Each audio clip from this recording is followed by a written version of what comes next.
All opinions expressed on any program are those of the producer and or persons appearing on the program and do not necessarily reflect the views and opinions of DCTV. All producers and guests appearing on programs provide information and opinions based on information they consider to be reliable. DCTV does not affirm the completeness and accuracy. All DCTV members agree to adhere to DCTV's statement of compliance and are participants in a community medium forum where they're exercising their freedom of speech.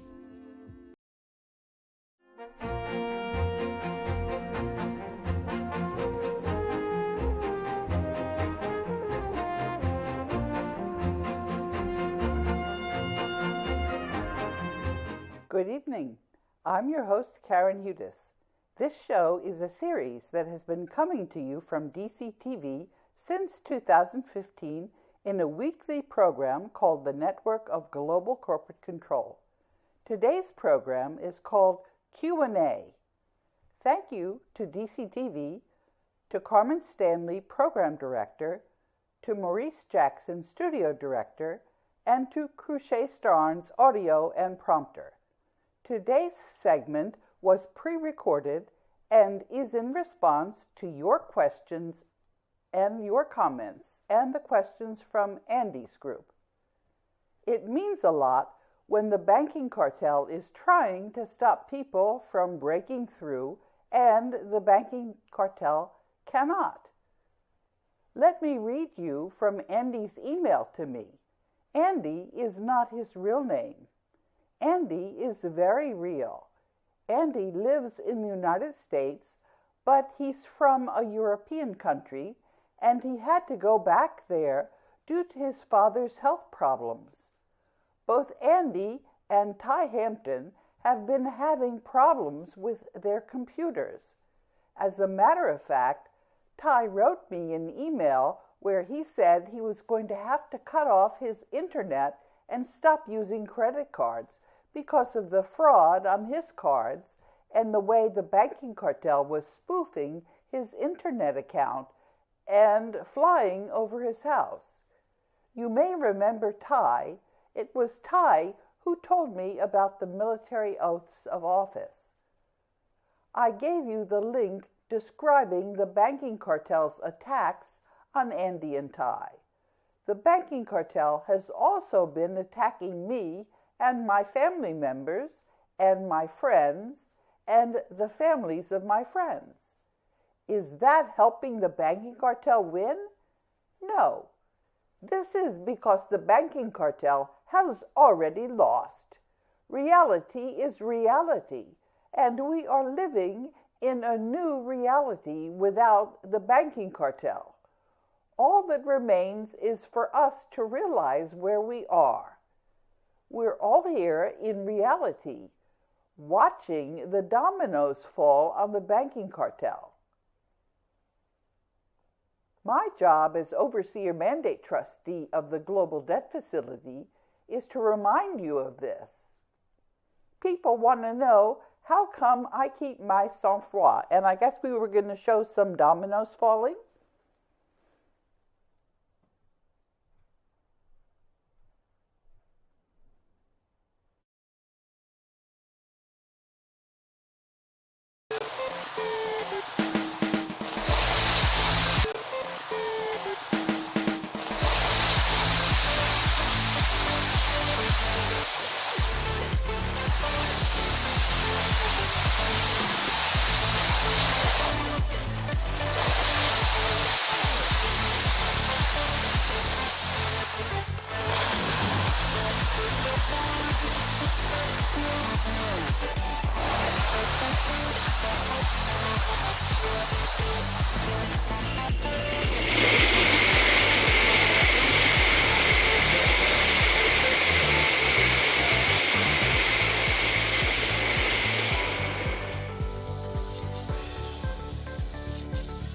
What's up, Domino community? I'm Hevishvi. I'm Sprice Machines. And I'm Dynamic Domino. And we created this amazing rainbow spiral. It has over 12,000 dominoes and took the 3 of us 2 days to build. So make sure to smash that like button for all of our hard work. Be sure to subscribe to all of our channels, Hevishvi, Sprice Machines, and Dynamic Domino. Their links are down below in the description. I hope you We were talking about sang-froid. That's French for a person's ability to remain calm in a dangerous or difficult situation. I have sang-froid because after all these years of having this job, I know how much help I'm getting. I'll give you a for instance. I usually write these recorded segments early on the mornings that I record them because I need to keep relevant for the days that the recordings are going to be played. So just now, when I was getting the documents that showed you what Ty and Andy wrote to me, I found the link to the study that tells you how accurate the National War College's power transition model is. And of course, I had to reboot my computer several times to avoid the Banking Cartel's hackers. It's very satisfying to see the Banking Cartel's hackers getting frustrated by the coalition. I keep telling you to get yourselves into small groups, and you'll see exactly what I'm telling you about our job to claim our new world and our new reality that is here waiting for us to claim it. So now I'm going to read you about the accuracy of the power transition model, and I'm going to give you the link for you to read this yourself. Reality is reality. The accuracy of the power transition model is discussed by Randolph M. Silverson. A glass half full? No, but perhaps a glass filling. The contributions of international politics research to policy. And that's in the Political Science and Politics, Volume 33, Number 1, in 2000. And the pages are there, and I'm going to read you an excerpt. Without going into detail about the actual construction of the model or how it functions, it may be noted that it generates forecasts about policy outcomes using information on how stakeholders, that is, those with an interest in an issue and an ability to affect its outcome, how the stakeholders are positioned on an issue, how important the issue is to them, and how much power each stakeholder has. How does the model fare? Quite well, in fact. To return to Fetter's account, he noted that the model was used to analyze scores of policy issues in over 30 countries. That was 275 issues.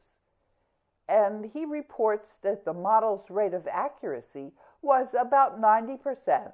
And when the forecasts of the model and CIA analysts differed, the model's forecast was correct in every case. And let's get back to Andy's email. This is from Andy. Good morning, Miss Hutis. I watched your latest installment of the Network of Global Corporate Control on DCTV last night. That's actually a couple of weeks ago. Another great show. I'm sure that those of us who've been diligently following your work and efforts were able to glean much valuable information from it as we all walk this path together towards clarity and understanding of the true reality that's being manifested more and more every day. It's evident also from the many supportive comments sent to you how much you're appreciated. The newbies being introduced to the truth of the reality in which we live are probably astounded by that information and hopefully will be curious and intent on learning more details, both historically and currently, about what's really going on in the world and in their respective countries. It's up to all of us individuals to follow through and delve further into the documents and information. It's my sincere hope that everyone does so and can further utilize that knowledge to contribute to the efforts of the Coalition for the Rule of Law and the implementation of the global currency reset via the Global Debt Facility. For we are all in this together, as you have pointed out to us on many occasions. So with that in mind, I'd like to submit the latest batch of questions everyone has for you, now that they're becoming better informed about how all of this affects each and every one of us, both in our everyday lives as well as for our respective countries and the world itself, now and for the future. And one question, are there protocols or guidelines that we should be aware of if we choose to engage the various government, state, local officials, responsible ones, with our questions so as to not become counterproductive to the goals of the Coalition for the Rule of Law? And my response, keep in mind that there are mind control weapons. If your group meets regularly, it's going to work its way loose by pointing out when friends are not reacting characteristically. With a small group of people, it's not so hard to try and counteract those weapons. And this is Andy's question again. Since the dissemination of the information as well as the energy and momentum that's going to be with the people from the grassroots up instead of from the top down, who should people reach out to first? And my response, just do whatever the group is inclined to do. Your instincts are going to help.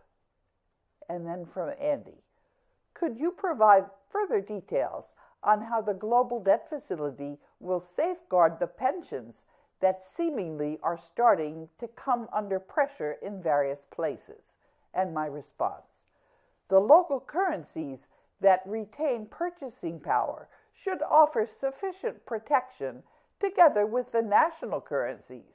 Full employment is also going to protect the pensions. And then from Andy, is the liquidity shortage and the dollar shortage forecasted by many in the financial circles an impediment to the global currency reset, or will it compel the responsible ones in government to act on behalf of it?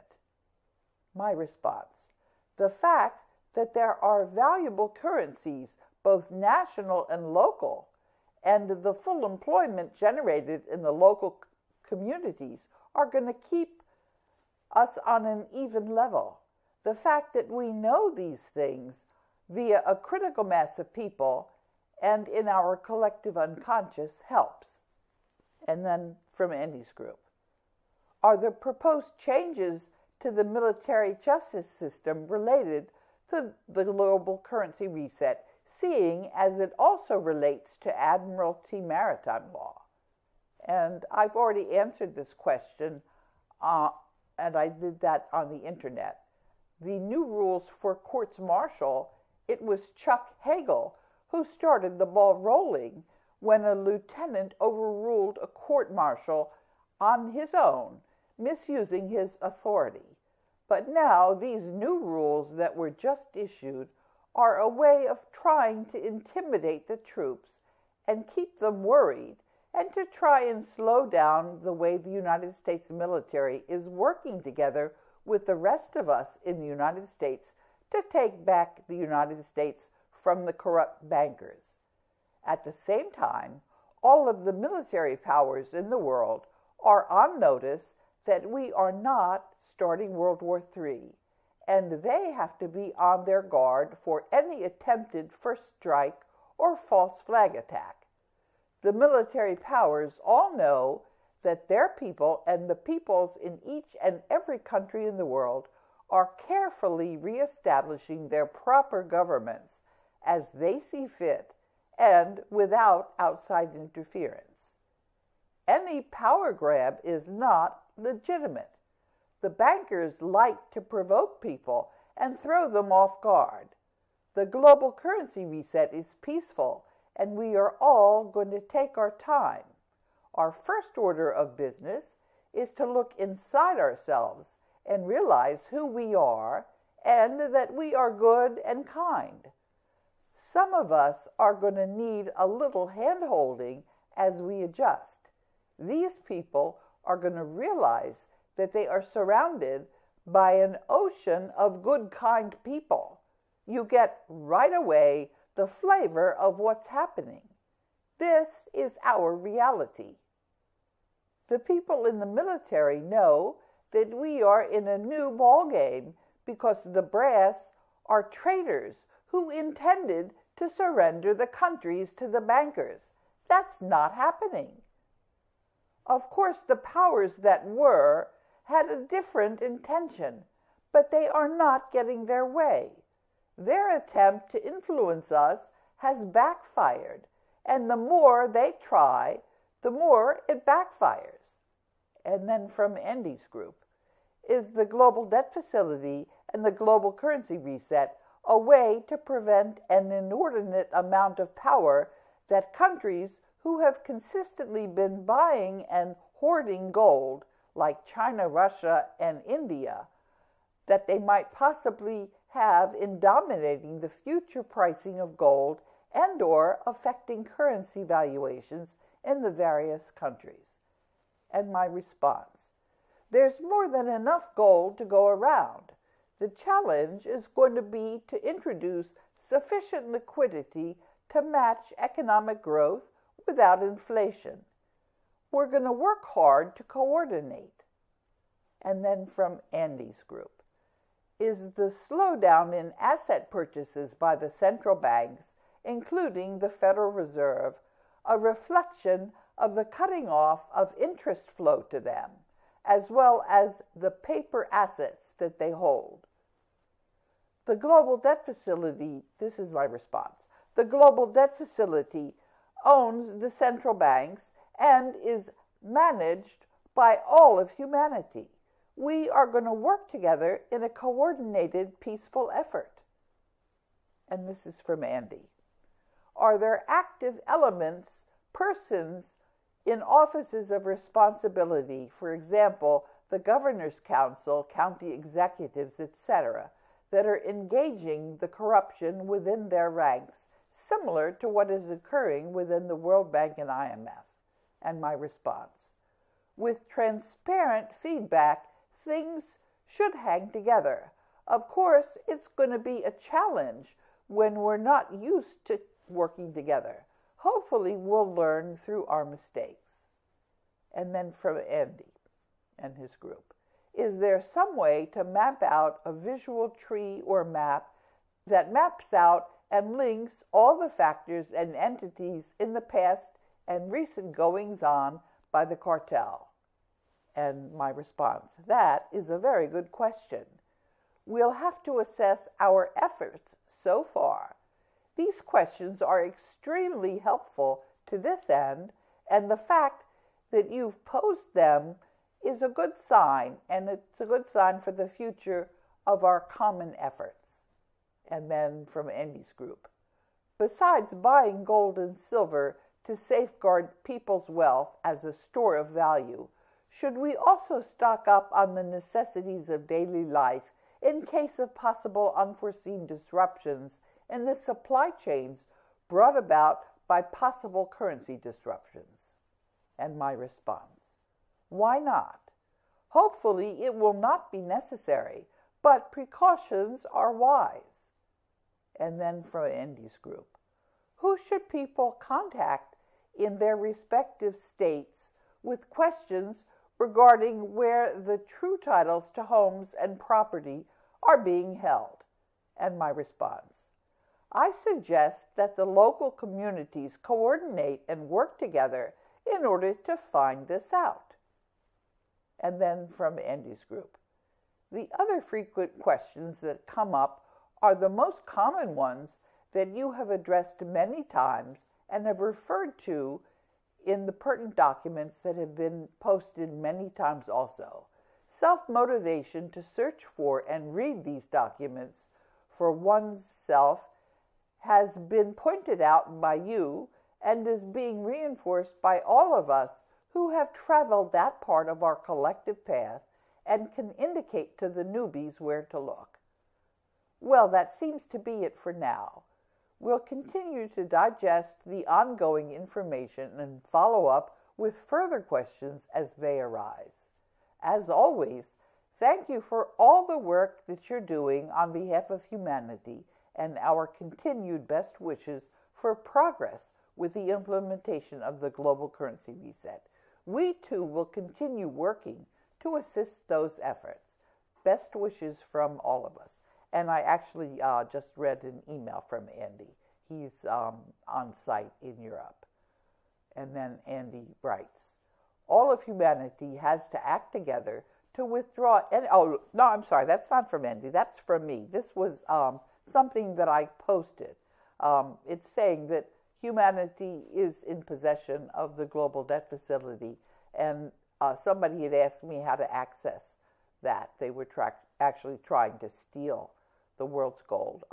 The question, if you can stop scrolling.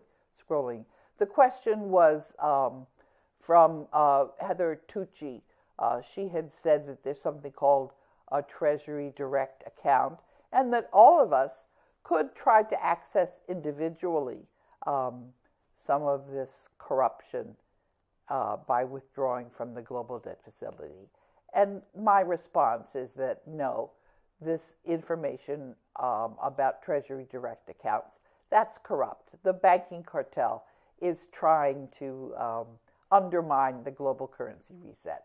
And my point is that no, we all have to agree together. And the way we do that, the way we agree, is through the Board of Governors. And the way it's working now is since the countries are all corrupt and the governments are all corrupt, we're going to have to wait for the local communities in each country to get together and to reconstitute their governments. And in the case of the United States, the way that we put our Constitution of 1789 back into effect is through an Article 5 convention. And there's a group that's actually dominated by the Banking Cartel. I've already exposed them. So we're not going to get to the Article 5 and reinstating the Constitution through that group. No, it's going to be a grassroots effort, a true grassroots effort. And it's probably going to take some time until the local communities have issued their local currencies. And in the meantime, we're just going to realize that the military powers know that we are in what we call an interregnum, and they're not to start conflicts. We're just all keeping the peace as we get ourselves up and running. So it's going to be a little bit confusing for a while, and especially when you go on the internet and you see things that look a lot like what I'm telling you, but they're a little bit different. That's usually the Banking Cartel. They're trying to confuse you. So that's all the more reason to get yourself into study groups and to start getting up to speed so that you're able to identify something that makes sense and something that doesn't make sense. And one of the ways to figure this out is to look through time and to see what's consistent.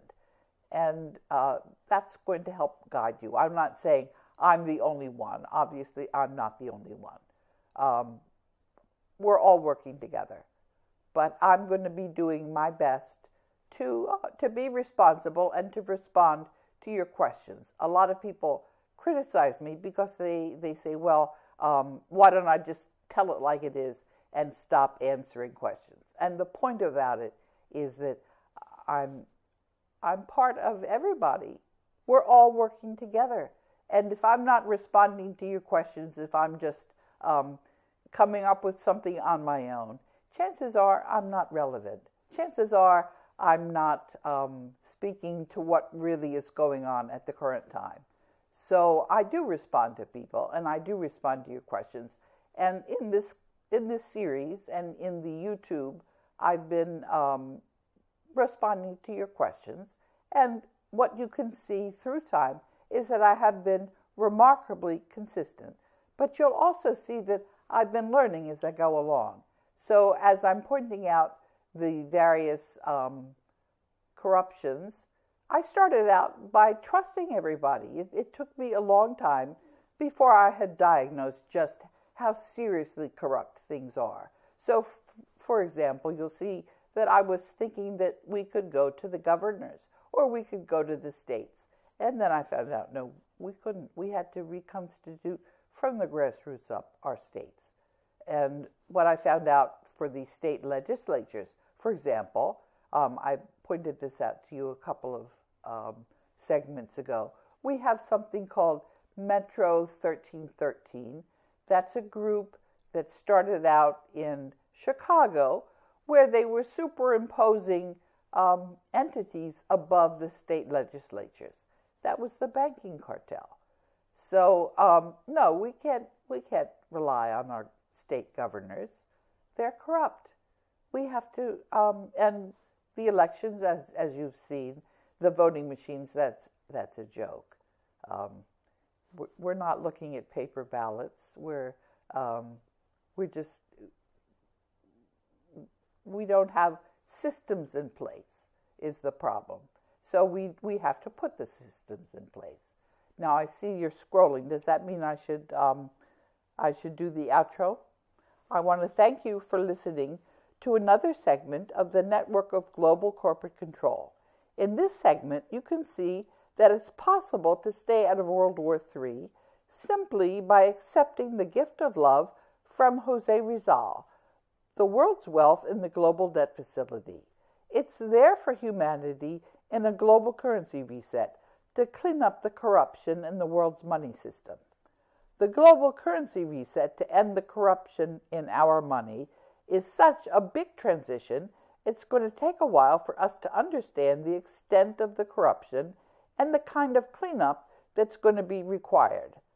Until next week, I'm your host, Karen Hudis.